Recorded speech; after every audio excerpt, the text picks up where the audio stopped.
All right, guys. Nick's going to take a few questions here. We asked him to come up here after a great 5-round fight. We'll start with Kevin Aioli. Hey, Nick. First of all, any serious injury other than the stitches? Did you have any broken bones or anything? No, but before I had a little injury before the fight. My left arm, I had to get a cortisone shot, and I stopped throwing punches like about 2 weeks before the fight. I've never done that. I didn't really throw punches in the warm-up the last couple of days. I didn't cut weight with throwing punches, so I wasn't in gear to throw punches, and I knew I was in big trouble. That's why you see me go for the takedown, because I know I could be more effective by going top one time. And I figured, maybe he's not expecting me to go on top real quick, so I might just land that, and I could do something significant. But I think all the power shots that were thrown, like punching-wise, I could see everything coming that he hit me with. Popped me real quick with the jab. Of course, I think he's right-handed, so he's got a little bit of power on that jab if he throws it right. And opened up a little cut here under my eye. And then I barely got grazed with that little whip kick, the one that I think he was throwing that in a fight with Weidman. But I barely got grazed with that one. I think that's what did me up top a little bit. But other than that, I was moving forward best I could without having my rhythm together like I have in previous fights. Just had a little issues with my trainer. As far as that goes, though, but with my punching and my arm here, it was actually locking up on me, and I couldn't punch with it. When I came out to fight, it wasn't an issue, but I was worried that it was going to be, because every time I throw a punch in the last couple of days, it would lock up and it would stick. So here's my arm straight, like that, and then here's how it would stick, like this. And I was like, what the hell is going on? So I went and saw Anderson's doctor that fixed his leg. Someone said, I think Reed set me up with Anderson's doctor. And I went in there and saw him, and they took an x-ray. I said, yeah, I think maybe you have some bone spur, like some bone fragments in there or something. And I'm like, it feels like I got some tendons caught up and I can't straighten it. And I feels like if I try to punch through that, it's going to tear something and swell up. So I didn't want to punch, or whatever it was going to be. I could tell that last time I tried to punch through it, I was like, ooh, and so I knew it was going to probably swell up, so I had to wait. I couldn't really throw my punches until the fight, because I figured if it was going to tear something or pull something, I'd have to just get through it in the fight. I don't want to do it before the fight, have it swell up on me and go out there with nothing. So. Nick, 2 questions then. Will you need surgery on it? Did Dr. Saunders tell you that? And then secondly, once you get recovered, do you still want to fight? Do you want to come back? And what kind of plan would you have about who you would want to fight, given what's happened in the last couple of fights? I don't know much about surgeries and arm surgeries. That's all I really heard out of your question there about the arm stuff. But yeah, But yeah, he said that we could go in there and do surgery and take something out of there and something like that. But I haven't really looked into too much of doing. I'm not really into having surgeries, so I don't know. We'll have to see about that. If I'm not punching anybody, then why do I need surgery? Nick, obviously you were very respectful of Anderson Silva all week long and praising him as a fighter. It seemed like he was very hesitant to engage you tonight, though. Were you disappointed at all in what seemed like kind of a lack of a willingness to want to come forward and put on the fight it seemed like you wanted to put on? Yeah, I kind of lose my shit in there when people do that, so I think he probably knows that. Yeah, but I could see his punches coming a mile away. The more he punched, the more he was gonna end up with the shit end of the stick, so he wasn't going to punch or anything. Not that he worries about punching in all his fights, what I watched, But I really think I come in with a straight right to the body, and I was really going to put it together off of that. He grabbed my head, and I started pumping elbows in. I haven't watched the fight, but I remember every time I did throw a straight right to the body, a straight left to the body. I think it was. I was switching around a little bit. Either way, as soon as I throw that straight to the body, he was going to grab my head, and I broke out of there and started hitting him with elbows and punches. So, that would have worked out for me, but I was hesitant to do that on my way out to the fight, usually my trainer's like, you know, he's screaming at me. Sometimes I'm like, why are you, like, you know, it's a bad idea. But then I realized, you know, man, it was probably a good idea because I would have been, you know, having to throw something for him. And I would have trained those combinations in this last couple of weeks here. I think I could have been more successful with that straight right to the body, coming back with the left hook. Or, you know, when I was switching it up. So either way, straight right, come back with the hook. Because he's going to try to grab my head, and I was going to win, get the better of that situation every time, in my opinion.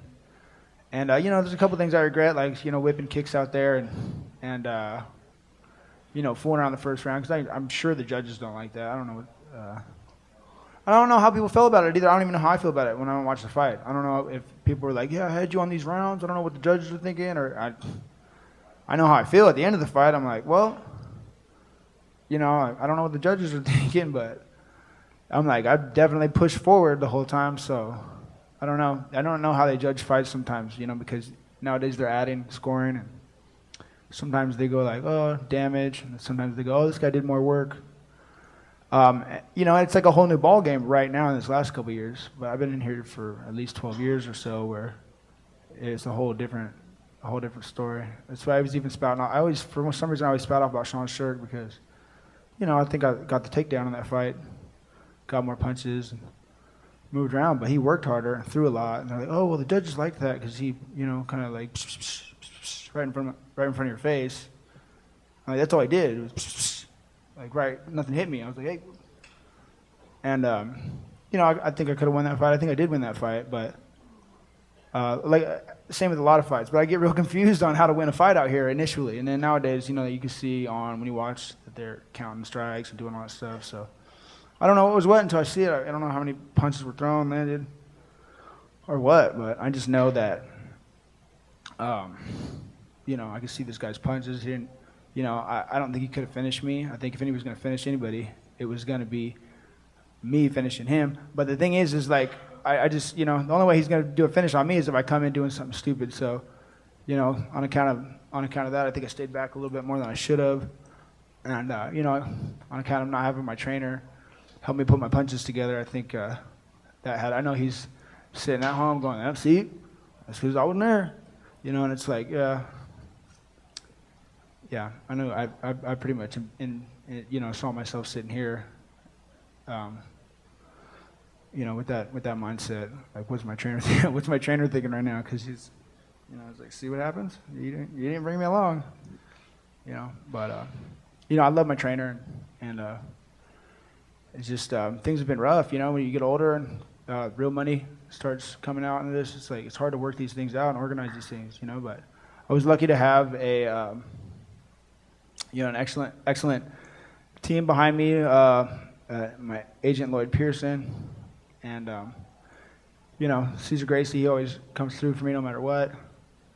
And, you know, Lloyd and James and the whole Ballinger group thing, they really, you know, came through. My friend Frank Hurley, you know, I was running around out here one day. I met him and put me through with the right people. And that I met on my own. You know, I couldn't really, people were trying to pitch different management teams towards me, and I'm like, I pretty much need to do this on my own. But I was more than happy with the deal we got and how it worked out and the things I learned, and I'm really appreciative of all the people that did stand, all the, you know, the new people that were standing by me and what I had to work with. I really appreciate it. So, yeah. Nick, I know that it's still fresh right now, and you've got some thinking to do, but you know, you've got kind of a love-hate relationship with this sport. As you sit there right now, do you feel like this is something that you want to do again? Or, you know, with all the difficulties you had and all the struggles to get here, do you feel like maybe it's not for you? Yeah, no, you know, it's really crazy, you know, coming out here and I'm kind of tired of being a loser, you know. I've been still here, but I was losing all these fights. It's just, you know, I'm doing well though. Versus, I mean, as far as this being a job, but I mean, versus the other guys that are out here. So yeah, I'm happy to, you know, I guess it's, you know, I put on a show for these fans. So I don't know what to make of it right now. But I don't know what people think either. I don't know how you guys saw the fight. I don't know if you guys are sitting there like, yeah, he thinks he won. Or how stupid. You know what I mean? Like, how does he think he won? I'm like, well, it's one thing, like, you sit there and you try to get a guy on the scorecards, you try to get the knockout, You win like that, you win with the knockout. I just never try to beat somebody on the scorecards. It's never happened. It's just not in me, I don't think. And I'm real quick to just criticize somebody for even going there. I'm like, are you doing this really? Are you really going to not try and finish this fight and do this fight? You're going to do another fight where it's moving around? I have a lot of respect. You see me out here and try to intimidate this dude leading up to the fight or anything like that. Maybe that could have won me the fight. He stayed the hell away from me the first round. When I came out, flipped the switch on and started saying, I'm not coming out to touch gloves with anybody. I've been shake hands before the fight. Shit, I mean, as long as everybody's straight up, then everybody's straight up. Nobody's stepping out of line. We shake hands before the fight too. Of course, if somebody steps out of line, we ain't shaking hands until after the fight. So, bump a fist or nothing. Why am I do that? Is it gonna make the fans happy? No. It's gonna make Dan White happy? No. It ain't gonna make me happy either if I lose the fight. So it's just a different mentality about fighting sometimes, I think. We'll take one more from Ariel. Nick, the last time we were in this setting at a post-fight press conference, it was in Montreal after the GSP fight, and you talked about some of the issues that you were having outside of fighting and trying to get your life in order. If this is the last time you fight again, do you feel a lot more comfortable? Do you feel like things are more settled around you? Yeah, well, I've left options open for myself best I could, on account of doing this. So I've invested a lot more than a lot of people. That I know it's hard to understand for a lot of people that I've done something like that. I'd like to say hard work pays off on one end. On the other end, I look like shit out here fighting. And when they put those clips together, they're not going to show none of my punches. They're not going to show any of them.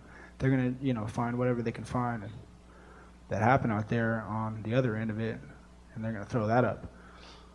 And it's not good to see. It doesn't feel good to see that. It doesn't feel good to try to argue with somebody that thinks like has their opinion. And I'm just having to avoid too many arguments. I'm like, so I don't know. Sometimes I'm like, man, hopefully I wish I could just fall off. People stop talking about me, but I feel like that's just not happening. I don't know if I'm wrong. Maybe I'm just that's how it seems from my end, but I can't tell you. Thank you, Nick. Thanks, everybody.